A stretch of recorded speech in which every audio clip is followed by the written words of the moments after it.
2017 का पाकिस्तान बहुत अच्छा था।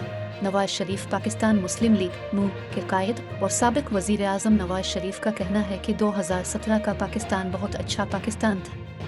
लंदन में दफ्तर से रवानगी के मौके पर मुख्तसर गुफ्तगू करते हुए नवाज शरीफ ने कहा कि अल्लाह पाकिस्तान को सही डगर पर लेकर जाए। नवाज शरीफ ने मजीद कहा कि इसी डगर पर जिस पर पाकिस्तान 2017 में था। साबिक वजीर आज़म ने कहा कि 2017 का पाकिस्तान बहुत अच्छा पाकिस्तान था।